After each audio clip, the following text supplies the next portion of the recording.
Apple ने दिया Google को मुंह तोड़ जवाब। और ये जान के आपको हैरानी हो कि 64.38% iPhone users Google Chrome use करते हैं। गूगल जिसको आप सदियों से यूज करो, जिन दिनों आईफोन यूज भी नहीं होता था इतना ज्यादा, इसी के चलते लोगों को गूगल की इतनी ज्यादा आदत लग गई कि लोग उसके अलावा कोई और ब्राउजर यूज ही नहीं कर पाते। आप खुद सोचो कि ज्यादातर जगह गूगल क्रोम यूज होता है, चाहे वो फिर आपका कंप्यूटर हो, चाहे वो आपका लैपटॉप हो, या फिर आपका ऑब्वियसली एंड्रॉयड हो।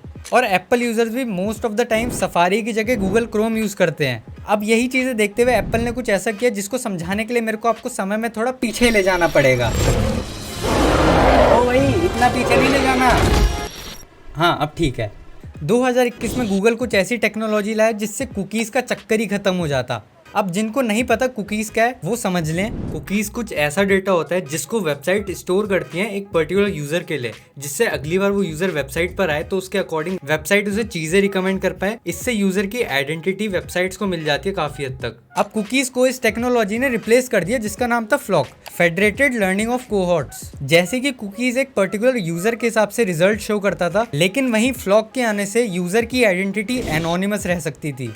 जो डेटा था वो ग्रुप्स के बेसिस पे क्लासीफाई होने लग गया और इन ग्रुप्स को बोला जाता था कोहॉर्ट्स। अब ये टैग गूगल ले तो आया था, लेकिन इसको काफ़ी ज़्यादा क्रिटिसिज्म मिला कुछ और ब्राउजर से, सच एज ब्रेव या फिर डक डक गो या फिर और भी काफ़ी सारे ब्राउजर थे उन दिनों, तो उनकी तरफ से गूगल को बहुत ज़्यादा क्रिटिसिज्म मिला, जिसकी वजह से गूगल ने इस टेक्नोलॉजी से बैक ऑफ कर लिया और उसको गिव अप कर दिया। अब मैंने इतनी सारी बातें बोल दी, लेकिन आप अभी भी सोच रहे होंगे कि इन सब का एप्पल से क्या लिंक है भाई। थोड़ा सा टाइम देना, क्योंकि इस चीज़ का काफ़ी ज़्यादा बड़ा कनेक्शन है एप्पल से। स्टैट्स के अकॉर्डिंग 2024 में 5.35 बिलियन लोग इंटरनेट यूज़र्स हैं, जिनमें से कम 64.38 लोग गूगल क्रोम यूज़ करते हैं और सिर्फ यूएस में ही 49% लोग गूगल क्रोम यूज़ कर रहे हैं।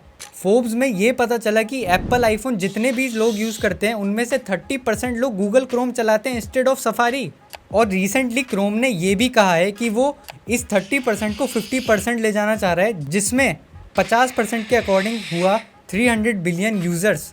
यानी कि गूगल जो है 300 मिलियन आईफोन यूज़र्स को कैप्चर करना चाह रहा है और इसका सीधा साधा एकदम बढ़िया सा ऑनलाइन रेवेन्यू बनेगा, जिससे एज अ रिज़ल्ट गूगल का काफ़ी मोटा ऑनलाइन रेवेन्यू बनेगा आईफोन यूज़र्स के थ्रू। और ऑब्वियसली गूगल के लिए इतनी बड़ी बात ये नहीं होगी कि लोग सफारी छोड़ के गूगल क्रोम पे शिफ्ट हो जाएं। सबसे मज़ेदारी की बात तो ये है कि कुछ लोग सफारी में जाके गूगल क्रोम यूज़ करते हैं और कुछ लोग मैक में ही गूगल क्रोम यूज़ करते हैं। और अगर आप आईफोन यूज़र हो तो ये भी बताना कि आप कौन सा यूज़ करते हो, सफारी या फिर क्रोम, नीचे कमेंट्स में बताना। अब एप्पल ने इन सारी चीज़ों को मद्देनज़र रखते हुए एक ऐड बनाया जो काफ़ी ज़्यादा टारगेट गूगल को कर रहा है, और उस ऐड की मदद से एप्पल ये दिखाना चाह रहा है कि उनका ब्राउज़र गूगल से कितना ज़्यादा अच्छा है। गूगल को पोक करने के लिए एप्पल ने ऐड का नाम ही रख दिया फ्लॉक। समझे? समझ रहे हो? अब इस ऐड में जैसे कि आप देख सकते हैं काफ़ी सारे जो सीसीटीवी कैमराज हैं वो लोगों को स्पाई कर रहे हैं और उड़ रहे हैं, और लोग जो है रैंडम ब्राउज़र चला रहे हैं और क्लियरली समझ में आ रहा है कि लोग कौन सा ब्राउज़र चला रहे हैं। उस ब्राउज़र को जब तक लोग चला रहे हैं तब तक सीसीटीवी जो है स्पाई कर रहा है, देख रहा है लोगों को, लेकिन जैसे ही लोग सफारी खोलते हैं तो जितने भी सीसीटीवी कैमराज हैं वो फट जाते हैं।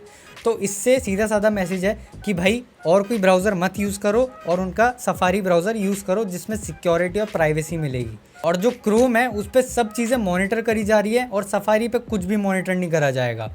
अब ये था इस ऐड के थ्रू एप्पल का मैसेज जो कि वो लोगों तक पहुंचाना चाह रहा था और अपने बिलियन ऑफ यूज़र्स तक पहुंचाना चाह रहा था। और वो चाहता है कि जितने भी बिलियन यूज़र्स हैं उनमें से जितने भी लोग क्रोम ब्राउज़र यूज़ करते हैं वो कन्वर्ट हो जाए सफारी यूज़र्स में। एप्पल जो है क्लेम क्यों कर रहा है कि सफारी ज़्यादा सेफ़ है, क्योंकि सफारी को आए हुए तो बहुत साल हो गए, तो अभी क्यों इतना क्लेम करा जा रहा है वो भी मैं आपको बताता हूँ। तो बात ऐसी है कि रिसेंटली एप्पल ने अपडेट करा है सफारी को प्राइवेट ब्राउजिंग 2.0 में। एप्पल ने कहा है कि We have enhanced web privacy immensely and we hope to set a new industry standard for what private browsing should be. अब इस अपडेट में क्या क्या मिलता है वो भी मैं आपको बता देता हूँ। पहला, मशीन लर्निंग को यूज़ करके सर्च इंजन्स और थर्ड पार्टी ऐप्स की ट्रैकिंग ब्लॉक करेगा। दूसरा, यूनिक ट्रैकर्स को रिमूव कर सकता है यूआरएल्स में से प्राइवेट ब्राउजिंग मोड में।